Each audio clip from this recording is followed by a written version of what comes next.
Hi everyone, I'm Sam Clift, and in this coloured pencil tip video I'm going to be showing you how I drew this tree frog on drafting film. I'm going to be showing you how drafting film really makes the colours pop, and you can change the background behind as well, and you can also draw on the back. So it's a really fantastic, versatile material to draw on. It's really great. So if you haven't tried drafting film, then I would definitely recommend it. I hope you enjoy the video. So I'm going in with quite a dark initial sketch and then lightening it up with my kneadable eraser so the coloured pencil doesn't show through, and then adding a light layer of ivory to the eye. Want this to be quite shiny and quite glassy. Just remember that drafting film doesn't hold as many layers as some of the other papers, so you need to be a little bit mindful of not going too hard, using a light hand and not adding too many base layers or blending layers as you would normally. So going in with the oranges and building up through the reds, going over the same area a couple of times just to add a little bit more deeper pigment to the colour of the eye, and then glazing over with some oranges and the light yellow glaze. Just making sure that you're darkening up certain areas and then leaving the part that's in the sun a little bit lighter, because we really do want this to look 3D, and that's how you're creating form. So going in with the madder and the light cadmium red just to darken up, and using a dark sepia to go in and add shadow to the outer areas and also the bottom part. You can see it's starting to make it look a little bit more rounded. Going in with the black into the pupil, just being mindful to leave the catch light and these little details. You can see that's really starting to make the eye pop now. Adding a little bit of the dark sepia glaze over the top of the red. You don't lose the colour or the detail, but it just darkens it up nicely. Going in with some of the blues around the outside now. You tend to find when you start to draw and you experiment a little bit with the colours. So I'm using a combination of blues, the light cobalt blue, Prussian blue, ultramarine, and then going in and blending with the ivory, adding a little bit of the yellow glaze. And then I really love the light green, the yellowish. It was a really natural green colour, but I did experiment with a few yellows and greens on the face, and then found out which ones work really well. The light green here, over the top of the light yellow glaze, just using circular motions because there is quite a lot of texture to this frog's skin, and by leaving little gaps in the circles you're creating a lovely texture in it. So you don't want the circles to be too closed, you want to be able to see some of the drafting film showing through, and we can also use our slice tool brilliantly on drafting film.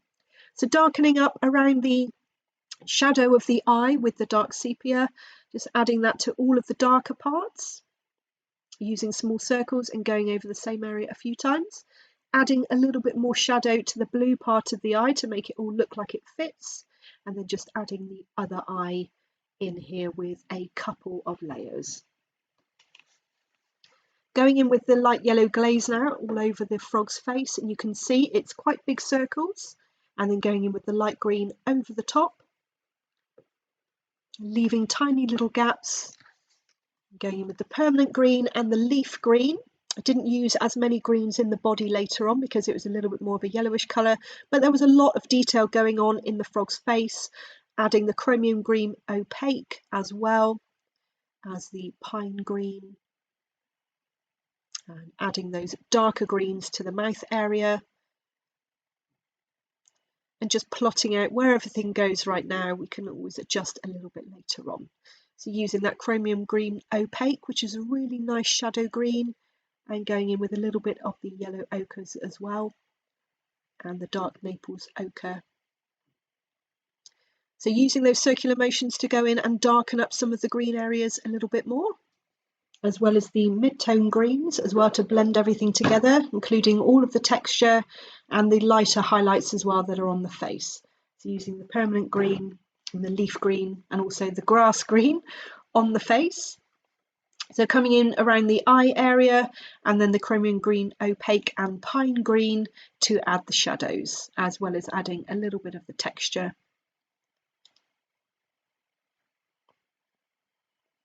So still using small circles, you can see that's getting the texture in.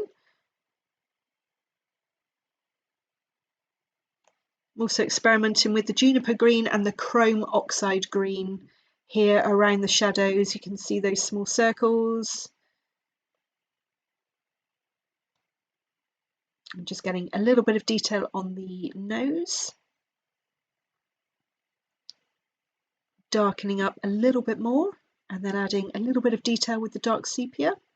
Just pressing a lot harder because I know that I'm not going to add any more colours on top of this, and then just adjusting the shadows with that dark sepia colour, the area of the mouth, which is very, very dark, and around the front of the lip there are a few little markings on the frog that are quite important.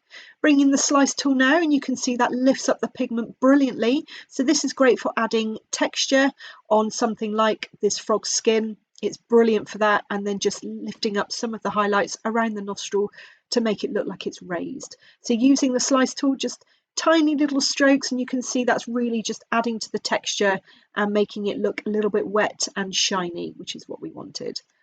So once we've lifted up some of the pigment with the slice tool, you can almost feel where that pigment's been lifted, and you can then work around these little areas to make sure we're just darkening up. We're not going over the same area again, we're darkening up around all of these little areas. Adding those details onto the face, there are some kind of brown marks and spots, and then darkening up the shadowed green, making sure that the blue stands out enough. Adding a little bit more of that into the eye area. It's all very small around here. It's quite a tiny area to get all of this detail in. So just making sure that you're getting a hint of that colour. So using that green yellowish now and going over, starting to work into the frog's body down the neck. A little bit of the cadmium yellows as well.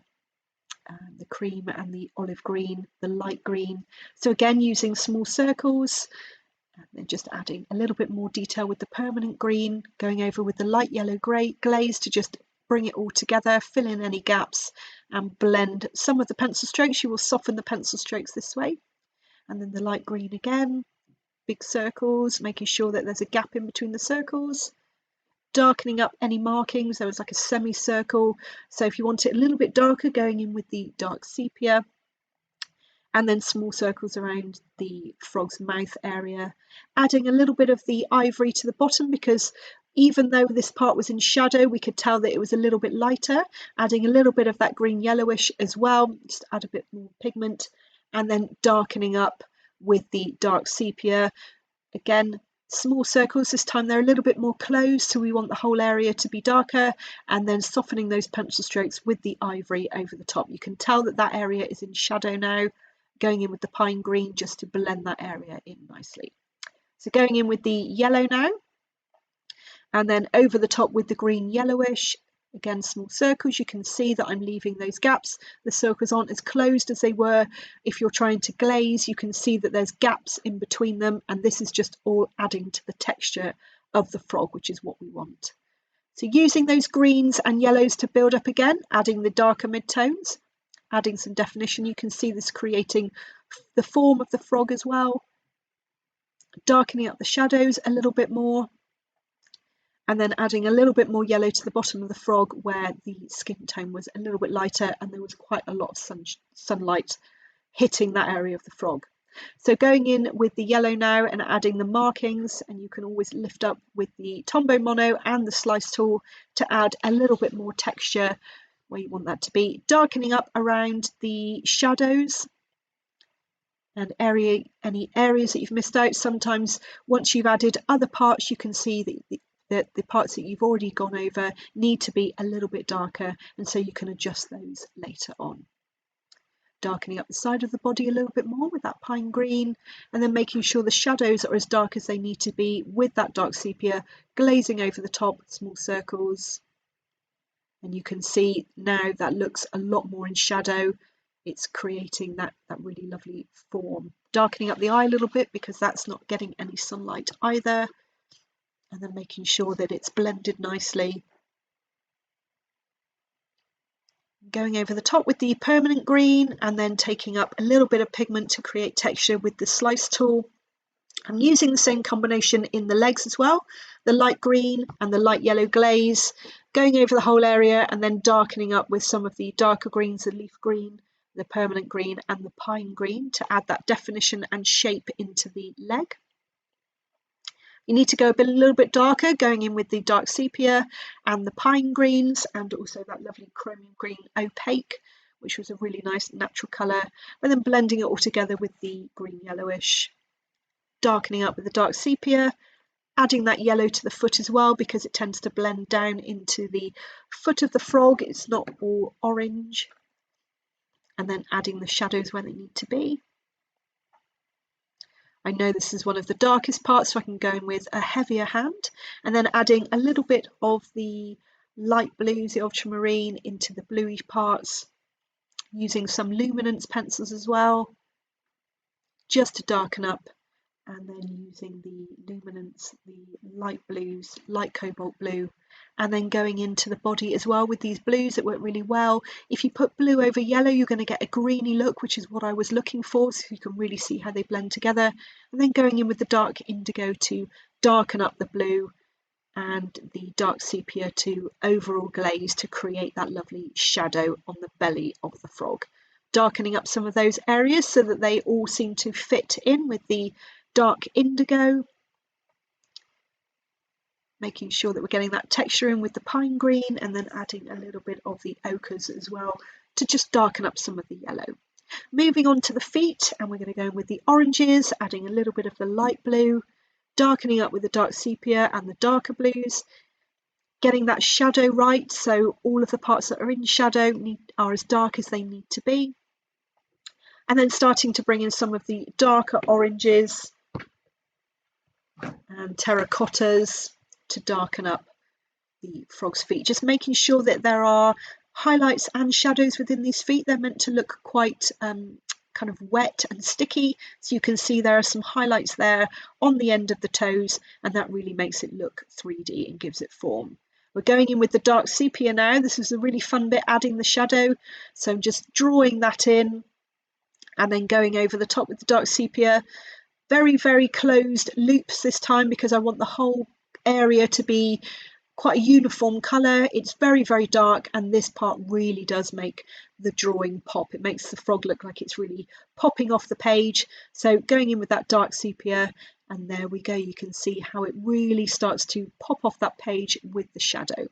Just want to show you what it looks like with black paper underneath. As you can see, it makes the light areas really pop.